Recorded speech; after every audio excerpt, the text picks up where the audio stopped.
it's something that I have not revisited for years. It's something that's very difficult for me to tell you now. I mean, after so many years, to have to talk about this is very difficult because it kind of changed who I was, the person I was then, to the person I am now. Sorry. It's okay, Yuri. Take your time.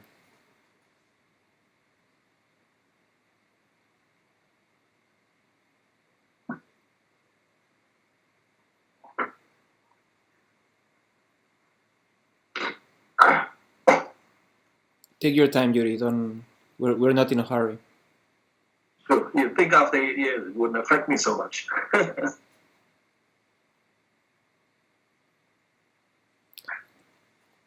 You know, you're not the only one. There's so many people that have suffered exactly the same because of these guys. There's even the case of the girl that has taken her life. You know that, right? Well, it's a thought that crossed my mind a couple of times.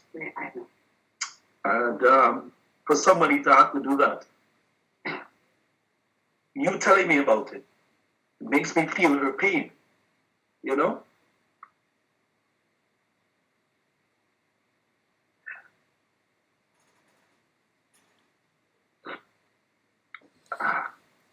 So, um, I've shut out a lot of these memories. I've shut them out. I've closed it off.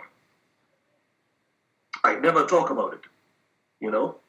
So for me to do this interview with you, that's why I had to think about it for so long. Because I didn't want to be the way I am now. I wanted to be a bit stronger. But clearly it's a little more difficult than I thought.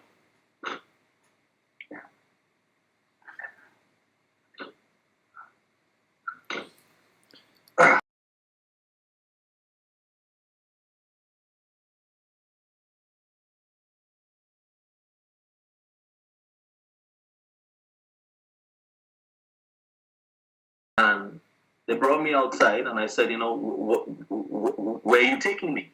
You know? And he says, come this way. And all of a sudden, I see all this Guarabana van just parked right outside Bikini. And they walk and they tell me to go inside and sit down. So I sat down and I said, you know what? I'm bleeding out of my head. My hands are behind my back. I want to go to the hospital. Right? And I stood up. And he looked at me and says, what do you want to do? I said, I want to go to the hospital. And he threw me a punch to my face and hit me. And I sat back down. And I said, all I asked was, I'd like to go to the hospital. He says, where do you want to go? And he hit me again. I said, you know what? I said to myself, Yuri, sit down. Just don't say anything. You know? There were two officers there. I looked at them. They walked away behind the door. And nothing. That was it. They saw what happened, but nobody did anything.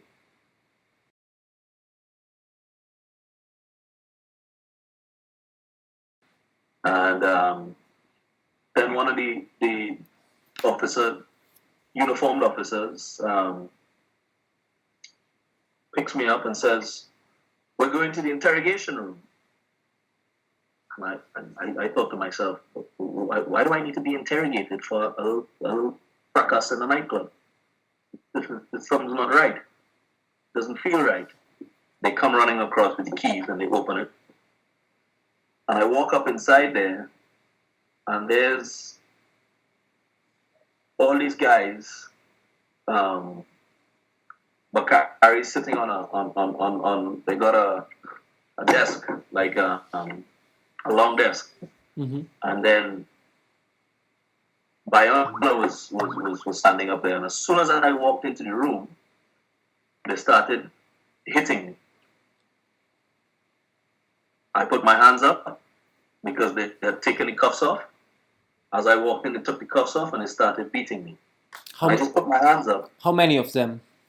There was about 7 people in the room. And he just started hitting me. And I was moving and he was swinging, and eventually he started kicking me, and I just went to the ground and just went into fetal position, and they started beating me. I was trying to protect my face, um, and eventually there was blood on the ground, and I got up, um, and then they started to ask me questions, and every time they asked me a question, they'd hit me, whether it be with a plastic bottle, whatever they could have found, they hit me with it. They were so calm about the whole situation, you know. They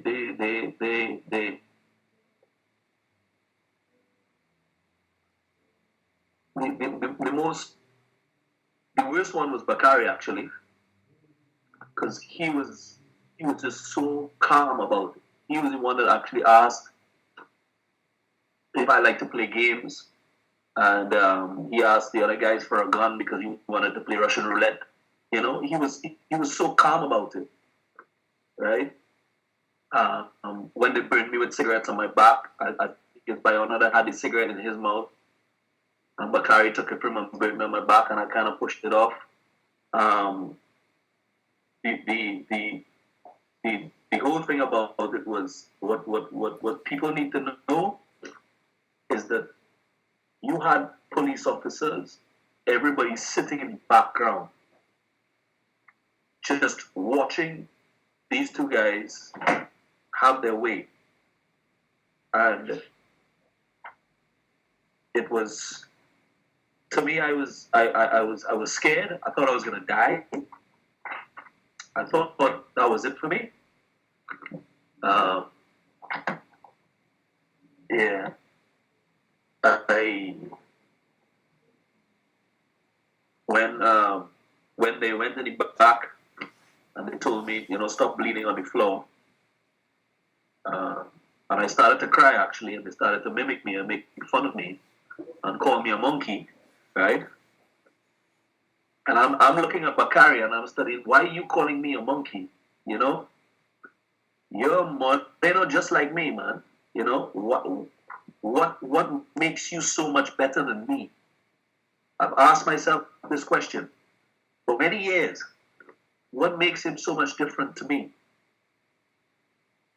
Is it because you weren't able to get your way? I don't understand it. To me, I can't understand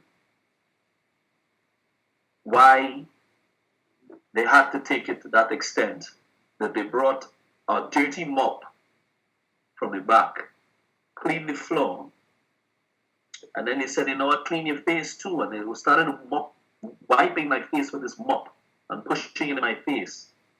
It was degrading. Um, at that point in time, you look at things like people getting beaten up, tortured in Iraq and etc. And you're like, what did I do to deserve all this treatment? To be honest, Javier, I want not to remember what happened in that room. I honestly try my best not to remember. Um, I've really tried to shut it out of my life. There's certain things that I can't. Uh, for me, it was. I had decided to myself, I think I'm gonna die in this room. And as soon as I mentioned that I was a student, the room just got very silent, and they all started to look at each other, and they said, okay, and they told somebody to take me outside. And they took me outside, and there was at the end of the stairway was this desk and this chair. So I sat down in the chair, and there were the paramedics, two paramedics there. I looked at this paramedic, and he looked at me and says, "Oh, you're fine. There's nothing wrong with you." This is how I looked when this is how I looked. 5 days after, almost 5 days. And I turned to this paramedic and I begged him. I said, please take me to the hospital because if you put me back in that room, I'm going to die. You know? I said, just don't let them take me back in that room. And he turned to me and he says, there's nothing wrong with you. There's nothing wrong with you. And at that point in time, there's these two jeeps, you know, the Guarimana jeeps that come with all people, and they all walk past me, and they all looked at me. Everybody saw me walk straight past me into the room. And I was like, I thought I was going to die because there's this paramedic telling me that I'm fine. I had just been almost killed in a room. And all these cops are passing in front of me, and nobody's stopping to help me.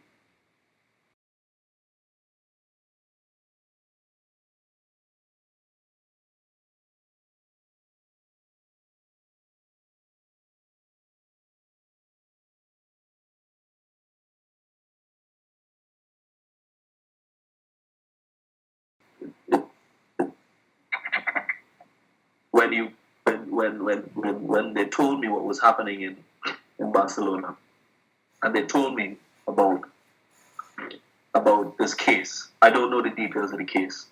I don't know much details about it. I haven't even seen your documentary, right? Um, all I knew was I tried to stay as far away from getting to this point that I am now, literally crying and being upset because I don't like to be this way. But after a couple of days of prayer, I decided that this is what I need to do. I need to do the right thing. And I need to come and tell people how I feel and what I passed through. At times I said, 7 years of my life, what I could have done with 7 years of my life, being held back by this court case, what I could have done with those 7 years, I'll never know.